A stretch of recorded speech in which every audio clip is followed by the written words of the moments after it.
Border India TV पुरोहित समाज द्वारा मेरा भंजर शहर में लगातार छठवां साल है जो युवाओं के लिए क्रिकेट टूर्नामेंट का आयोजन करते हैं। मैं आपको बता दूं कि महाराष्ट्र के अलग अलग जिलों में जो पुरोहित समाज के जो युवा क्रिकेटर है, जो खिलाड़ी हैं, वो इस क्रिकेट टूर्नामेंट का हिस्सा बनते हैं। यहीं पे जब हमने कुछ पुरोहित समाज के लोगों से बात किया तो उन्होंने कहा कि जिस तरह से लोग एक स्नेह सम्मेलन रखते हैं, इसी प्रकार से हमने इन युवाओं को अपने समाज को एकत्रित करने के लिए ये क्रिकेट टूर्नामेंट का आयोजन किया है। और उन्होंने ये भी कहा है कि हमारा जो समाज है वो समाज में रहकर वो समाज में किस तरह सेवा करनी चाहिए, ये भी कहता है। और ये टूर्नामेंट देखने के लिए राजस्थान से कई नेता भी यहाँ पे उपस्थित हुए थे और आज इसका फाइनल मुकाबला है। चलिए बात करते हैं यहाँ पे आए हुए कुछ लोगों से। और सुरेश को तहे दिल से धन्यवाद देता हूँ। एक क्रिकेट टूर्नामेंट में बाहर से पधारे मेहमान और मेरे समाज बंधु, आप सभी को तहे दिल से धन्यवाद।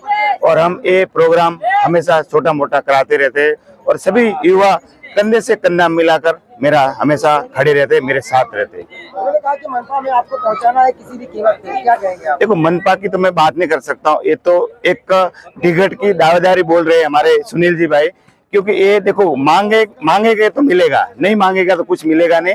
तो बिल्कुल दावेदारी करनी चाहिए और हम करेंगे आने वाले चुनाव में। आते दिन कोई सामाजिक कार्य करते हैं, अब आप क्या करने वाले हैं अपने लोगों के साथ में? देखो, अभी तो छोटा मोटा कार्यक्रम मेरा चलता रहता है और अभी मार्च में होली का बड़ा त्योहार है, वो हम 10,000 पब्लिक के साथ में एक बड़ा प्रोग्राम है। समाज के हर युवा को जोड़ने का एक बहुत बड़ा कार्यक्रम है। इस माध्यम से समाज का एक एक युवा संगठित होता है और अच्छी भाव के साथ में खेल जगत में आगे बढ़ता है। और उसके साथ साथ जो राजनीतिक जीवन में भी जो यहाँ हमारे मजबूताई से जो भी समाज के युवा साथी भाई जैसे सुरेश जी हैं, ऐसे अनेक जो यहाँ पर लोग काम कर रहे हैं, उन लोगों को भी एक ऊर्जा मिलने का एक प्लेटफॉर्म है। क्योंकि अगर सारी जो तो ये क्या है, ये एक समाज को संगठित करने का, एक युवा शक्ति को आगे बढ़ाने का एक सबसे बड़ा प्लेटफॉर्म है। यहाँ मुंबई में अपनी कर्म भूमि में इतना बड़ा आयोजन करना अपने आप में एक भाग्यशाली समझता हूँ। क्योंकि भाई नरपत जी, सुरेश जी जैसे युवाओं ने जो एक बड़ा बीड़ा उठाया है, जो ये छठी बार ये आयोजन जो कर रहे हैं, इस कार्यक्रम में ईश्वर शक्ति इनको प्रदान करे। क्योंकि युवा हर कोने से आया है, चाहे थाने से आया हो, चाहे यहाँ से कल्याण से आया हो, मुंबई से आया, सब लोगों ने भारी उत्साह के साथ जो हिस्सा लिया है। मैं इन्हीं उत्साह के साथ में राजनीतिक जीवन में भी इन लोगों को बधाई देता हूँ, क्योंकि राजनीतिक भी बहुत जरूरी है। मुंबई में अपनी जो कर्म भूमि है, हर व्यक्ति को न्याय दिलाने के लिए एक युवा साथी की बहुत सख्त जरूरत है। चाहे मुंबई की कॉरपोरेशन में जाए या विधानसभा में जाए, क्योंकि वो जाएगा तो अपने हर युवा की हक की लड़ाई के लिए वो विधानसभा में अपनी बात रखेगा या म्युनिसिपल कॉरपोरेशन में अपनी बात रखेगा।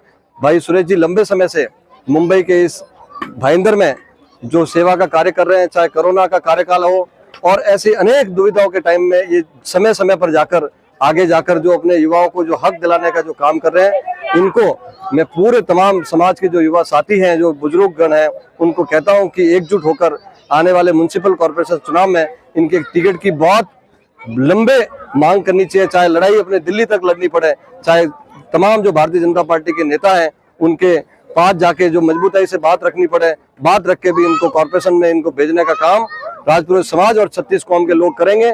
तो अन्य जो हमारे पीछे रहे हुए जो काम है वो भाई सुरेश जी कराएंगे और इनके साथ साथ जो नरपत जी और जो युवा शक्ति है वो भी इनके साथ मजबूत होगी। आने वाली पीढ़ी में जो कड़ी से कड़ी जुड़ती है, क्योंकि पहले राज साहब यहाँ चुनाव लड़ते थे, एमएलए हुआ करते थे, मंत्री हुआ करते थे। आज अपने यहाँ पर अपने समाज का एक भी व्यक्ति राजनीतिक में नहीं है, धन दौलत खूब कमा रहे हैं, उसके साथ साथ राजनीतिक में मजबूताई से अपनी बात रखने के लिए राजनीतिक में जाना भी बहुत जरूरी है। राजस्थान का समाज सेवाभावी तो रहा है और इस महाराष्ट्र की धरती पर आकर काम धंधे करके उस काम धंधों में से समय निकालकर ये एक स्पोर्ट्स, जो जिस स्पोर्ट्स के लिए नरेंद्र मोदी जी की सरकार भी उसके लिए उत्साह ले रही है, उस चीज को राजपूत समाज इतना आगे बढ़ा रहा है। तो मैं समझता हूँ ये प्रेम भाव के अंदर बहुत बढ़िया काम हो रहा है और यही एक खेल के प्रति जिद्द, मतलब जीतने की जिद, यही धंधे की जिद सिखाती है और यही ऐसी सेवा भाव के अंदर जिद सिखाती है। राजस्थान समाज के जुड़े लोग हमेशा समाज सेवा में जुड़े रहते हैं, 36 कौम का नाम भी आता है, लेकिन मीरानगर शहर में ऐसे कई लोग हैं जो अलग अलग प्लेटफॉर्म पे, उन्हें एक प्लेटफॉर्म करने की कोशिश कैसे करेंगे, आप क्या आह्वान करना चाहेंगे? नहीं, राजस्थान का जैसे पिछली बार मुख्यमंत्री जी आए, राजस्थान का सभी समाज, अगर 36 कौम का आह्वान होता है, सभी एक मंच पे आते हैं। और दूसरी बात मैं आज आपको बता दूं कि छत्रपति शिवाजी का वंशज, महाराणा प्रताप के वंशज दोनों एक है, आखिर चित्तौड़ की धरती से यहाँ पर आए, इसलिए राजस्थान और महाराष्ट्र को अलग नहीं किया जा सकता। क्या कहेंगे रोहित के बारे में, जो आए दिन कोई ना कोई सामाजिक कार्य करते हैं, अपने लोगों से मुलाकात करते हैं, एक मौका, सुनहरा मौका देते हैं, कैसे मुलाकात अपने समाज के लोगों से? देखो, समाज के लोगों को ये तो परिवार है, एक कुटुंब है।